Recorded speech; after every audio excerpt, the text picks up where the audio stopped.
The religious really want to believe that their religions are rational, but they're not. They're just not.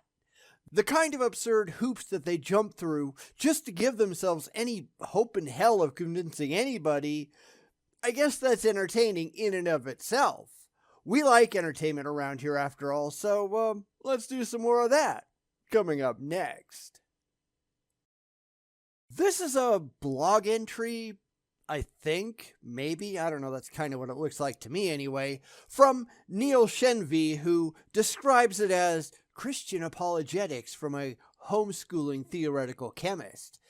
And in my never-ending quest to find any Christian, or any other theist for that matter, who can set aside their faith and just provide good reasons to believe, I'm going to do a deep dive into, whatever the hell this is. I don't want to give too much away. So, is belief in God irrational?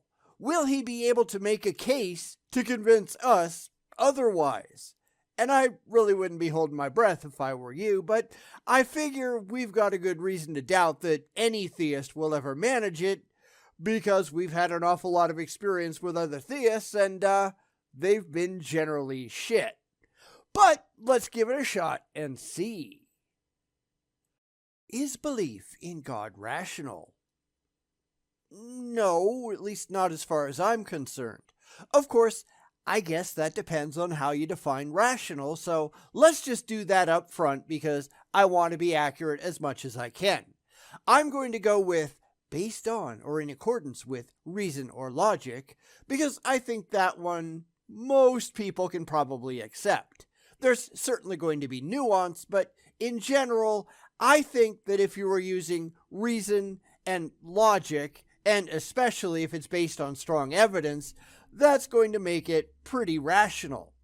However, when it comes to the religious, in this case, although I certainly think it does apply to a lot of people on a lot of non-religious topics, they tend to think, well, anything that I think I have a good reason for, that's rational. And of course, you get to define what you mean by good reason, and emotional comfort is certainly in the mix. But that's not rational, though, and that's why it's so important that we pick a single definition and we stick to it, because otherwise we get absolutely nowhere. So I can't talk to Neil and get him to agree to my definition, which I think he probably wouldn't. So let's just continue and just see how this stacks up. Belief in God can certainly be irrational.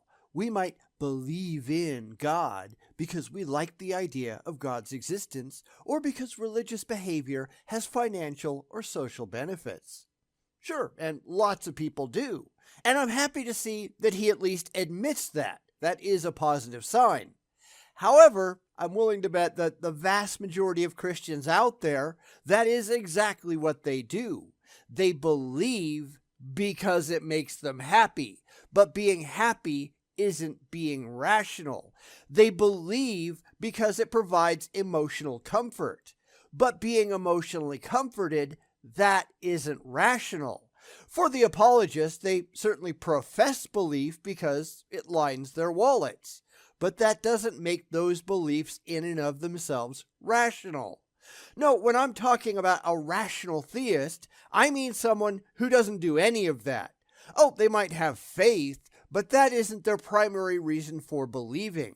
When I say that I am looking for a rational theist, I mean somebody who can leave their faith and their fifis at the door and explain how they came to these conclusions rationally. Not by faith, not by fifis. How did you get there, and can you show the steps to show me how you did? Walk me through those steps and present the evidence that convinced you that any of this was real. And like I said, no faith required, no faith involved. And those are the people that I never, ever see, and that's a problem. In these cases, believing in God is a bit like believing in your city's professional baseball team. It has little to do with an intellectual belief and much more to do with your feelings. But if belief in God can be irrational, does it follow that belief in God is always irrational? I don't think so. Now, we'll get there in a second, but I did want to say that I do agree that believing in God is very much like believing in a baseball team, except you can actually prove the baseball team is real. It's more like believing in a Quidditch team, flying around on brooms, throwing things through hoops. It isn't demonstrable at all, and that's kind of the problem. A belief is rational if it is held on the basis of reason and logic rather than on the basis of emotion or pragmatism. Yes, but show me anyone who actually does that. And here's the problem. Let's just take a random religious statement. God created the universe. In order to evaluate that statement rationally, you need to break it down. First, you need to show that the universe was actually created. Not that you just like the idea, not that it sounds really good to you, but that it actually happened that way. So how do you do that? You can't. You have one and only one universe to look at, and therefore there is no way at all to determine if it was created because you've got absolutely nothing to compare it against. Secondly, though, even if you did accomplish that, and good luck on that, you'd have to show that your real existing God was responsible for creating it. And that requires that you can show that your God, your specific God, actually exists. Again, good luck on that. Because if you can't do that, then you are not being rational. You're just leaping to, God done it, because you really like the idea. And that is not how rationality works. You need to be able to take the faith out of it, and no theist can. If we can demonstrate that belief in God can be the consequence of a logical argument with justifiable premises, then it follows the belief can be rational. And that's an if, that's not a because. Now, I'm sure a lot of them would like to be able to do that, but liking a thing isn't the same as actually doing it. How do you get this done in a way that completely leaves fifis and faith behind? Because I do not think the religious can do it. At least, I've never seen a single theist who has ever gotten remotely close. They might start out okay, and then they just leap to, God done it, and call it a day. But you can't do that, though. So let's continue. I'd like to focus on one such argument in this essay, the moral argument for God's existence. And that is going to fail. Why? Because we've done the moral argument to death, and it never goes well for the religious. Now, maybe he's got a different take on it. I don't know, but I'll take it apart anyway and see where all of the unsupported assumptions are, because there are always unsupported assumptions, and they have no evidence for any of it, which is the problem. So we're going to rip apart the moral argument again. Won't that be fun?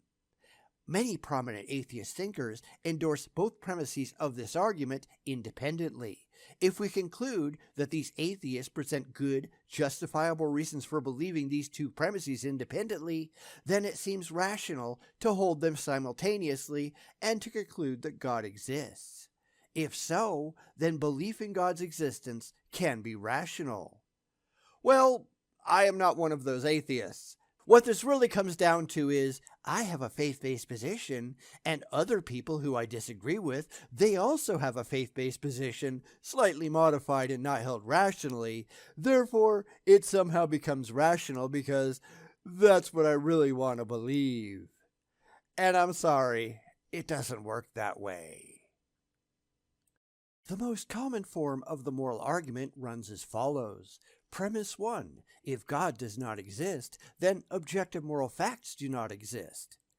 And no, that's a total bullshit premise. You can just insert anything in place of God, and it doesn't change anything.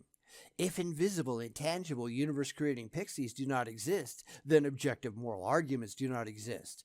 But that doesn't mean anything. Insert any God. Just make something up and just stick it in there. It doesn't actually get you anywhere intelligent. So the first premise just falls under the weight of its own irrational, bald assumptions. It is not rational. Premise 2. Objective moral facts do exist. Really? Prove it. Go ahead. You can't. That is an assertion. It is not a statement of demonstrable fact. And yes, there are atheists who are also moral realists, but they are not being rational in holding the moral realist position. I have never seen a single person from any faith position at all who has ever made a decent case for objective morals. They just really want them to be real. And that's just another premise down because it relies entirely on your feelings, and your feelings don't mean anything. This is not going well, is it? But let's finish it up. Therefore, conclusion, God exists. Well, I'm sorry, but two failed premises just cause a failed conclusion. Now, the religious really like this argument because they really like the premises, but liking the argument doesn't make the argument true. Like I said, you can insert anything in place of God and it doesn't change anything, because I've seen Muslims using the exact same argument for Allah. Does that make Allah real? I don't think you're going to find any Christians who are going to agree with that, so the whole thing just fails under the weight of its own irrationality. And I hope nobody is at all surprised. By God, I mean a perfectly good, personal being whose commands are binding on all human beings. So what? You can't prove that any such thing actually exists, and if it doesn't exist, then the whole thing is completely meaningless. And this is an argument I have on pretty much a daily basis. In fact, I'm in the middle of having it right now, where the religious will say, well, that's the definition of God. According to who? Because I don't consent to that. That's not a definition that I agree to. That's a thing you made up in your head, and now you really want it to be true. But that doesn't make it true. But they can't accept that. They think that this crap their church tells them has to be true because fee-fees. And that's not rational. And this whole thing is supposed to be rational, so, yeah, let's not go there. Because this is something I've seen from the religious too. The whole idea that, well, we're just going to call that God, capital G, because they're really going to bum rush their way to the end zone so they can just say, well, see, I just proved God was real. It's why you can't let them get away with this crap. Because here's the thing. You can claim that the thing I'm talking about is this, but you haven't shown that any actual existing gods have any of those characteristics objectively. You can only assert it. You can't prove that it's true. So this is just a complete waste of time because it doesn't get you to your God, because you can't prove that your God is real. Next. By moral facts, I mean objective statements about which values and actions are good and evil or right and wrong. Cool, prove those exist. You won't be able to. Oh, but most people believe X. Yeah, but most isn't all, and what people believe isn't true. This is not universal, so you're just wrong. And this is where they start making excuses for why their claims don't actually look true in the real world. But people just want to sin. Well, that's an empty claim because you can't back it up. That's right back to faith and fee-fees, and we've already taken those completely off the table. Try something that you can actually prove. You need to be able to demonstrate that it's real, and I don't think you can do it. Next. For the purposes of this essay, I am not interested in whether either of these premises are true. Interested readers can see a discussion on this issue here, which I'm not doing at this moment. Instead, I merely want to ask whether both of these premises can be held for rational reasons on the basis of arguments rather than on the basis of emotion. I believe that they can. But you have to care about that because you're just asserting in the argument that it is true. That is just pure hand-wavium. He doesn't care if it's true because he can't show that it's true. He's just trying to get around that fact because I think he knows that he can't do it. He just wants to believe that it's true, but that doesn't make it true. So, no, if you're going to assert that this is true in your premises, then you need to be able to back them up in some verifiable way. Go ahead. We'll wait. Is premise 1 rational? Atheist philosopher J.L. Mackie writes in The Miracle of Theism that moral properties constitute so odd a cluster of properties and relations that they are most unlikely to have arisen in an ordinary course of events without an all-powerful God to create them. Okay, first of all, I don't give a shit what J.L. Mackie said. I don't care what anyone says. I care what can be independently validated using objectively verifiable evidence. And the religious love to do this. Well, Augustine said this. I don't care. I care what you can back up right now. So keep that in mind as you move forward. A guy said a thing means no more than my book said a thing. That is entirely irrelevant. Do better. His opinion was shared by French atheist Jean-Paul Sartre, who writes in his Existentialism is a Humanism that God does not exist and therefore disappears with him all possibility of finding value in the intelligible heaven. Everything is indeed permitted if God does not exist. Similar sentiments were expressed by Bertrand Russell and Friedrich Nietzsche, both of whom insisted that the non-existence of God entailed that moral facts were likewise non-existent. Again, who cares? What he's trying to do here is say, well, people who are atheists said things that I could agree with if I twist them just right, therefore they agree with me, even though if they were still alive, I have a feeling they would be doing nothing of the sort. This is a problem, though. Sorry, I don't care what anybody says. Come back with evidence that it's true. I don't care about people. I care about the facts. We'll be waiting for your facts. I just don't think we'll ever see any.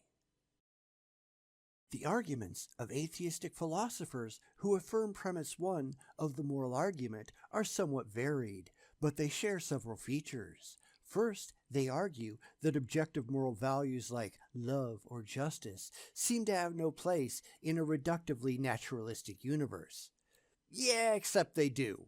Love, which is just an electrochemical reaction in the physical brain, it creates community. It creates family, which is beneficial to ongoing evolutionary processes. Humans are social creatures, and therefore, having a solid society that looks out for each other, that is beneficial to the survival of all. So you're just wrong again, I see. Physical facts can usually be observed and measured, but purported moral facts don't seem to refer to physical objects or to things which can be physically observed. How can you measure justice in a laboratory? Well, they don't seem to understand what concepts are. Justice isn't a physical thing. It's a concept held in the brain. And as a concept, it demonstrably works and provides for safer and stronger communities of humans, which, as I said, are evolutionarily advantageous. Morals come about through empathy and enlightened self-interest. We don't want anyone to come along and murder us or rob us or rape us, so we don't do those things to other people in the hopes that they will just reciprocate with us. That's all morality ultimately is. It doesn't matter if you like that or not, it just is. So if, like many atheists today, we insist that only empirically measurable natural entities exist, how can we simultaneously hold that moral facts exist? Welcome to the straw man. Nobody says that except for the religious, projecting their faith and fifis onto others. There are no objective moral facts. Deal with it. It doesn't matter what anybody wants to be true. It doesn't matter what anyone believes, atheists included. It matters what they can demonstrate, and none of them are even trying. Just because plenty of people are really uncomfortable thinking morals aren't objective, that doesn't mean that they are. You need to be able to demonstrate that they are in order to be rational in your claim. Go right ahead. Do something. Second, on what basis do we insist that human beings have some intrinsic value that we are obligated to respect? Well, here's a novel idea. They don't. Oh, I know that makes a lot of people uncomfortable, but that's irrelevant. Wanting to believe a thing doesn't make that thing true. If there is a God and human beings are made in his image, then he can impart value on them. If! If isn't because. This is a ludicrously common problem, where the religious will say if, they just assume it has to be true because they say so, because they really like the idea. But that doesn't make it true. There is no demonstrable God that made humans in its own image. There is no evidence that humans were made at all. We evolved. We're just animals. Deal with it. We are the way that we are because of the evolutionary processes and pressures that existed when we developed. We were not planned. We just turned out this way. And you can watch the religious who are just desperate to get back to their beliefs, trying to make a hard left at Albuquerque because that's where they want to be. Don't let them do it without rational justification. Faith is not justification. It just isn't.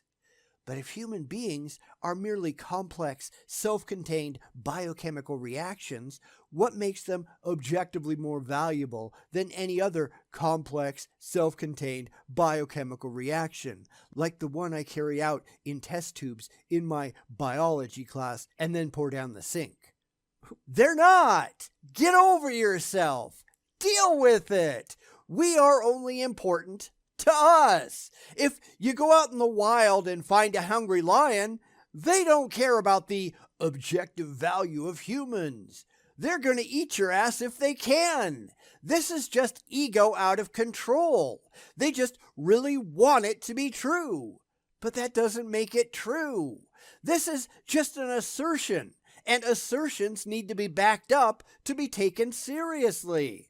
And they can't do it. It just hurts their feelings not to feel special. So they have to make up a reason why they are, even though objectively they're not. This is really, really, really dumb. Knock it off.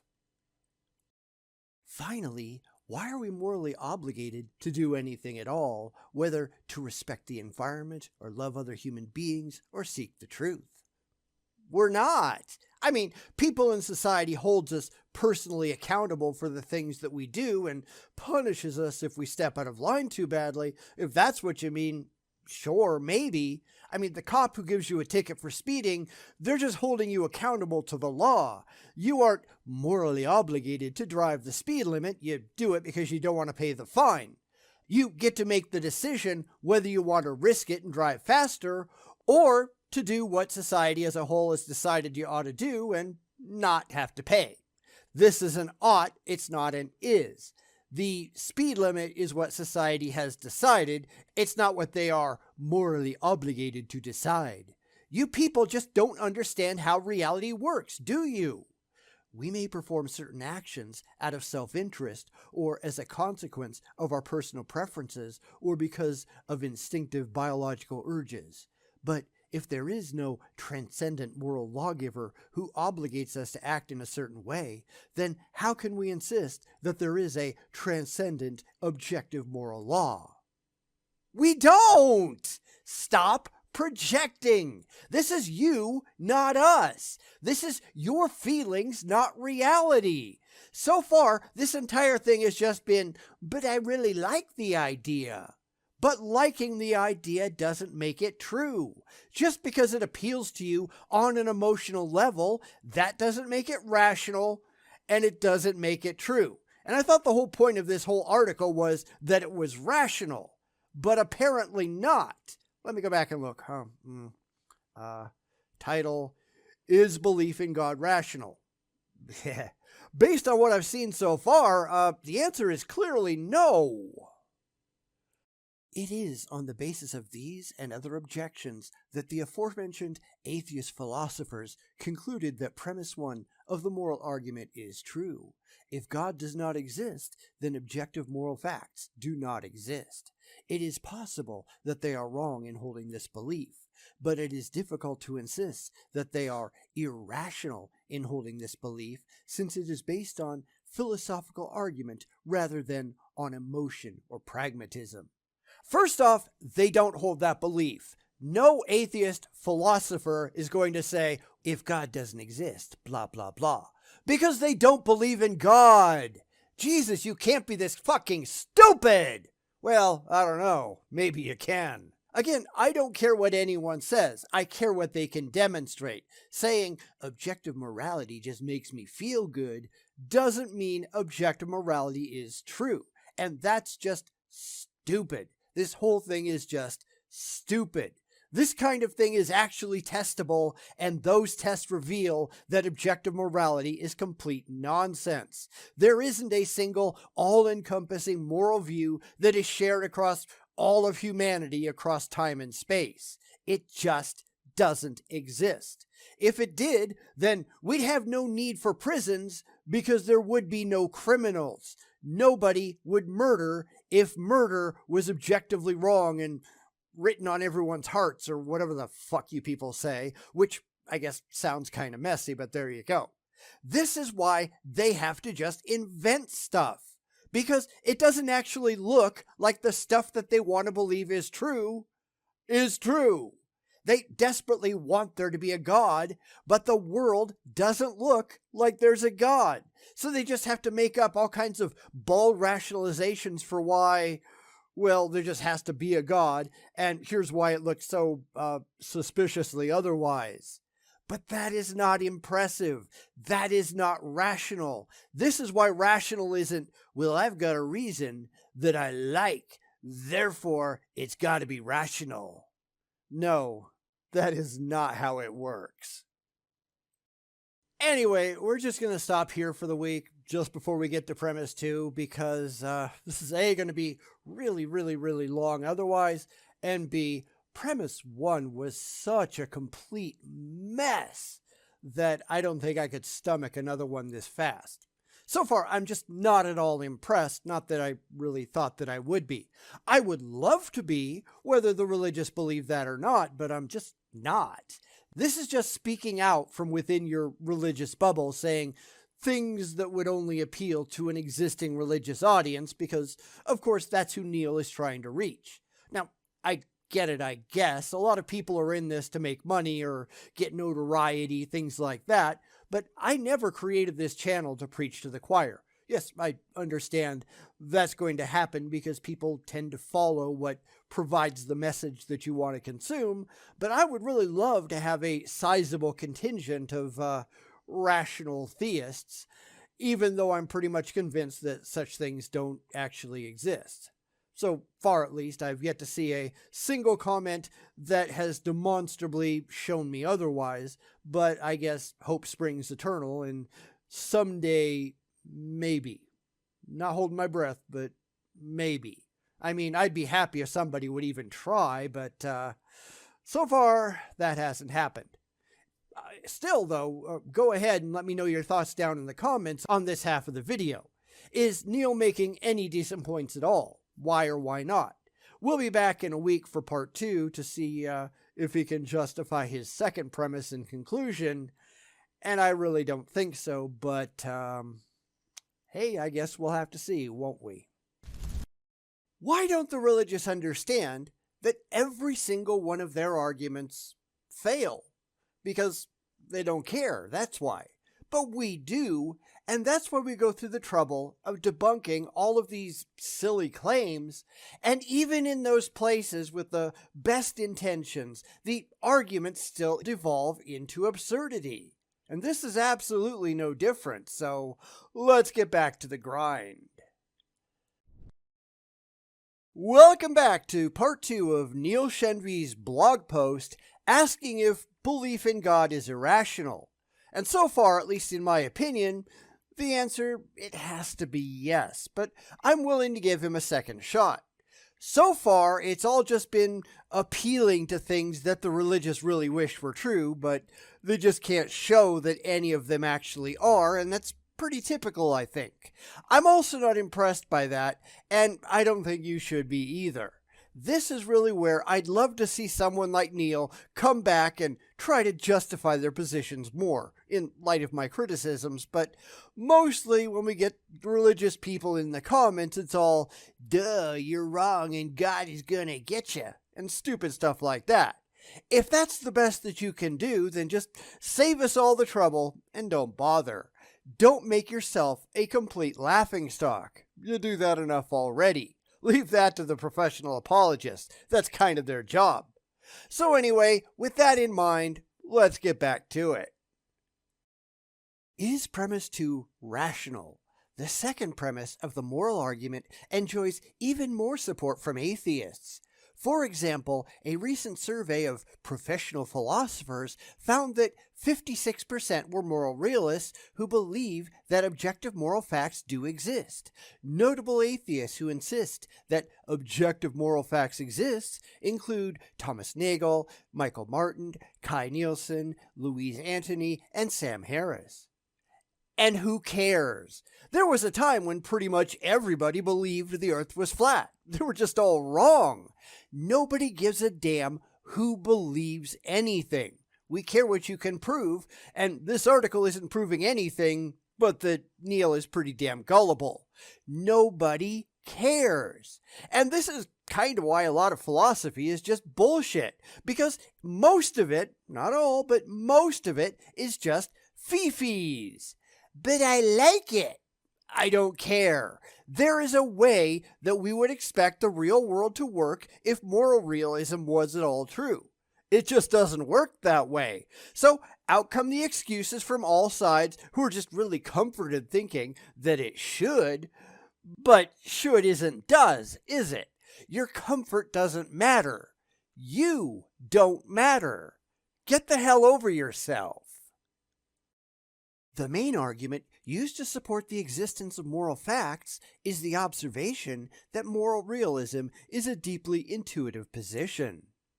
Again, who cares? A flat earth is a deeply intuitive position because everywhere you look, the ground looks flat, barring things like mountains and the like. Our experience suggests that it's flat. But that doesn't make it flat, does it? It's an oblate spheroid. And that's why the people don't matter. Only the evidence does. People are prone to be irrational and overly emotional. The evidence doesn't have those problems. It just is what it is. People can screw it up, though, with their interpretations. But the problem there is always the people. The data is just data. It just exists. Normal human beings seem immediately aware of a moral realm, that there exists objective categories of good and evil and right and wrong. And that's just a claim. And you'll notice he's trying to load his claim down with emotional language, right? This is incredibly common. Well, normal human beings, with the implication that if you don't agree with him, well, you're just not normal, are you? There's something wrong with you. And this is really, really common, not just with religion, but with humanity. It's an emotional defense mechanism, suggesting that you're right and anyone who disagrees, there's automatically something suspect about them. You always represent goodness and light, no matter what your position might happen to be. Just learn to look for this and you're going to see it absolutely everywhere. That doesn't make any of it true. Even professed moral relativists find it difficult, if not impossible, to remain consistent with regard to their moral relativism. Actually, it's not, even though I'm not necessarily a moral relativist. I'm a moral anti-realist. Moral relativism isn't actually an anti-realist position, since a lot of relativists are perfectly fine requiring people to follow the laws and social mores of the country in which they live. It's more moral situational relativism. I simply reject the idea that there is anything more to morality than what humans have made up. There's just no evidence to support it, and an awful lot of evidence that shows that moral realism is just total nonsense. But that's kind of getting off track, so let's get back to the article. While many atheists might be uncomfortable appealing to intuition to support a philosophical view, there are many extremely basic beliefs which we hold for the same reason.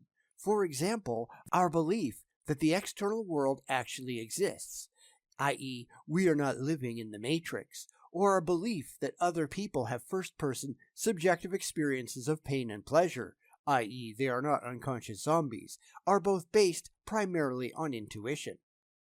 Alright, first off, so what? because whether anybody likes it or not, there just has to be a point at which we have to agree for the sake of agreeing to some of these fundamental questions. Otherwise, there is no point in continuing. We can't prove the universe exists due to the problem of hard solipsism. We can't prove that we exist either, or that other people exist for the same reason. It's all an assumption, and it will always be so, because there isn't any other real choice. We're all just 3-pound meat sacks in our heads, and our only access to a potential outside world is through senses that we know they're not completely reliable. So we have to start someplace and work from there. That's just the way it goes, like it or not. Secondly, however, once you get past those base assumptions, and like I said, they are absolutely assumptions, but once you get past that, we have to look at what we actually observe, what the universe actually looks like. The universe does not look as if moral realism is a thing, and that's why the religious have to keep making up excuses for why, well, it just doesn't quite look like it should if that was the case. That's the whole thing, though. The religious, and a lot of people, like I said, they just really like the idea. But really liking the idea doesn't make the idea true. You have to be able to provide corroboratory evidence for why this idea actually matches, actually corresponds with objective reality, which, as I said, is just an assumption anyway. And none of these people are even trying to do that. That's kind of a problem.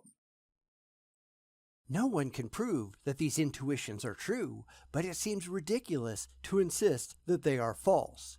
In the same way, moral realists would argue that the denial of such a basic experience as the existence of moral facts will always be less plausible than the affirmation that such facts exist. Nielsen summarized his position in this way.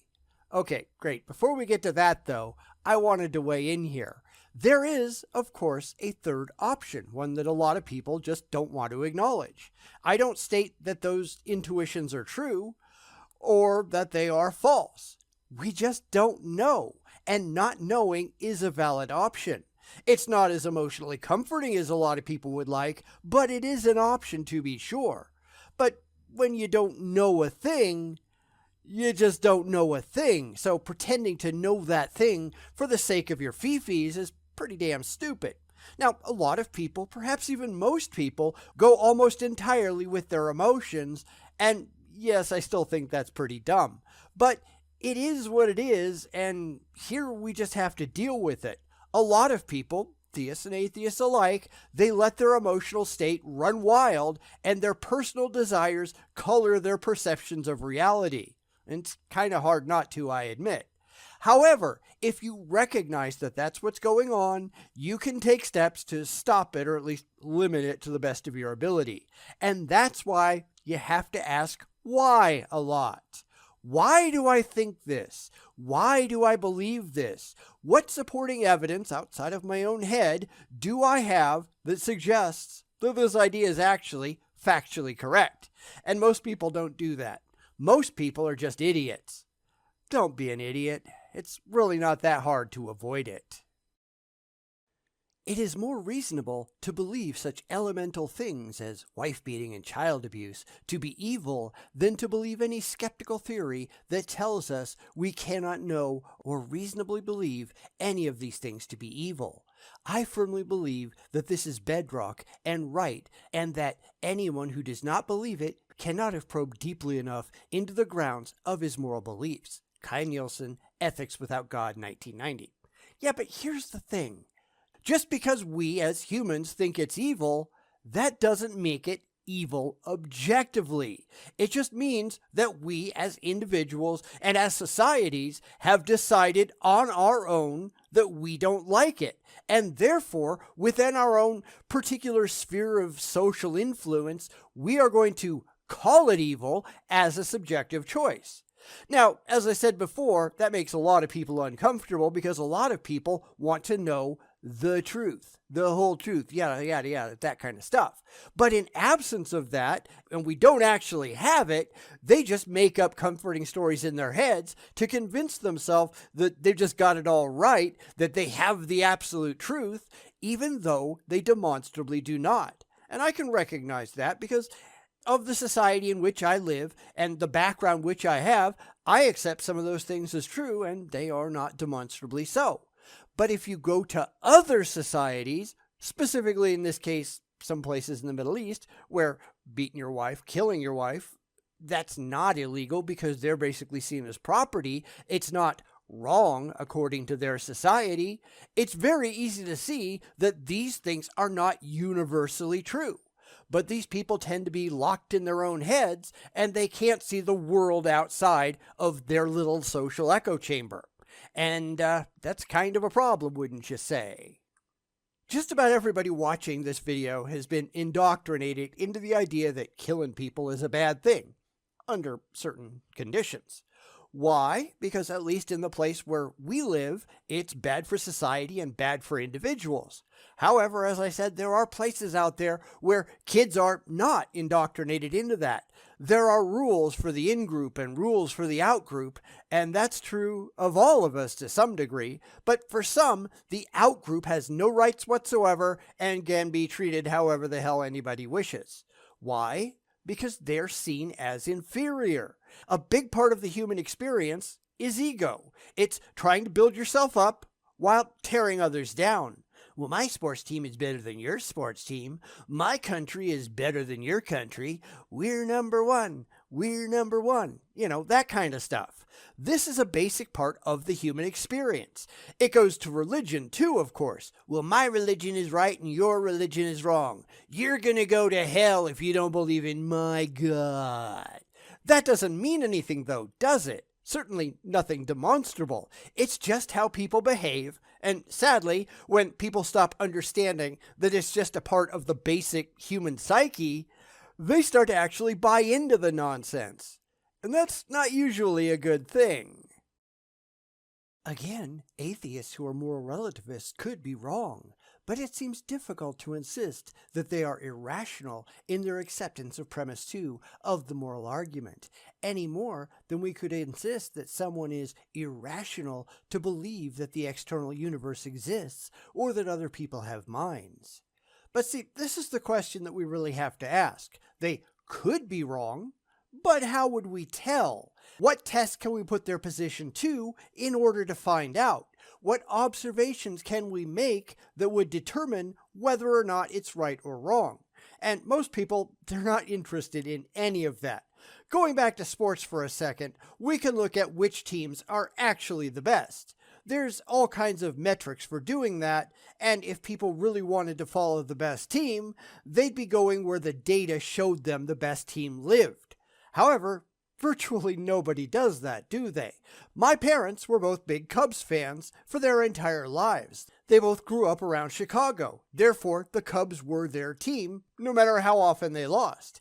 Every single year, I'd have a bet with them that the Cubs were going to fail once again, and every single year they took that bet, and every single year they lost the bet. Now, I never actually held them accountable for paying up because it was a pretty obvious win for me.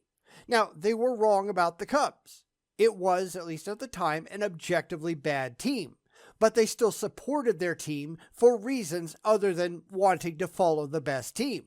They had an emotional attachment to the hometown team, and that's what kept them watching the games. And the same thing is true for moral realism. It's an emotional attachment that keeps most people there. They don't actually care if it's true or not, and this is true of religion and politics, lots of things where people adopt positions for feels and not for reals. They do all of this without ever thinking about it, and that's the problem. If they understood why they did things and acknowledged why they did those things, then maybe it wouldn't be so bad. If they said, but it makes me happy and that's why I'm doing it, great, fantastic. You go do you, I don't care. But they're saying, I'm doing it because it's true, because it makes me happy, but they don't say the last bit. That's the problem. If they could actually be honest about it, we might get rid of some of the ridiculous fanaticism that we see in the world today. However, most people don't understand it, and a lot of the ones who do, they just don't care. And where have we ever heard that one before? But if both premise 1 and premise 2 of the moral argument can be held independently for rational reasons, what is to stop a person from holding both premises of the moral argument simultaneously and consequently arriving at the logical conclusion that God exists?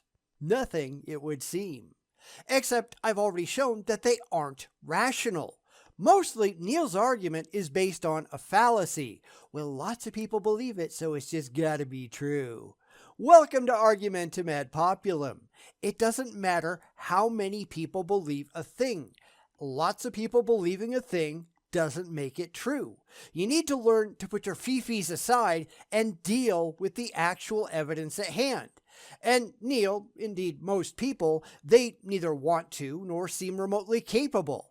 And that's a problem, right?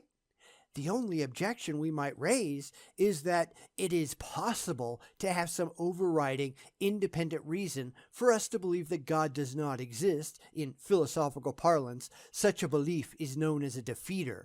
And if you caught that like I did, you'll see the emotions in action. Because Neil, apparently like most theists, they assume that God is the automatic answer to any question posed. They don't have to prove that God is real. They just sit there and wait for somebody to prove that God isn't. God is real until you prove it wrong. That's not how that works.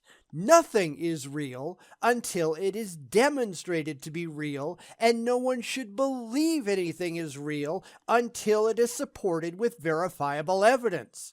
God is not the automatic answer that the religious want him to be. And this is exactly why faith is so pointless. Faith makes you accept stupid stuff like this. So let's take an example with something like Bigfoot. If you just used Bigfoot to explain everything that you cannot otherwise explain, people are going to just look at you funny. Well, that tree fell down, therefore Bigfoot did it. There's a scratch on your car, therefore Bigfoot did it. You didn't get that job. Yeah, Bigfoot did that too. It gets really, really silly really fast, but for a lot of theists, if you just substitute the name for their gods for Bigfoot, they'd stop being so critical. Because, of course, their gods are real and do whatever the hell they want them to do. How could you ever doubt that? However, even if we grant that some people have such defeaters for theism, many people do not. But that's the problem, though, isn't it? Because if even one defeater exists out there anywhere, theism is wrong. He doesn't want to admit that, does he? In my experience, few people who are not avowed atheists would claim that they have sufficient evidence to believe that God does not exist. Except it's clear that Neil, like most theists, have no clue what atheism even is. Because the vast majority of atheists, they don't say that. We are not convinced, based on a complete lack of any kind of demonstrable corroboratory evidence, that any gods of any kind do exist. I don't believe is a perfectly valid option that the religious do not want to acknowledge. And we're going to see that again in a second, so let's read on. Even passionate atheists like Richard Dawkins would not claim to be certain that God does not exist. So a typical agnostic who hears the moral argument can rationally accept both premises and can rationally conclude that God exists. See, what did I tell you? He knows that he's wrong, yet he parrots it anyway because, well, fifis, of course.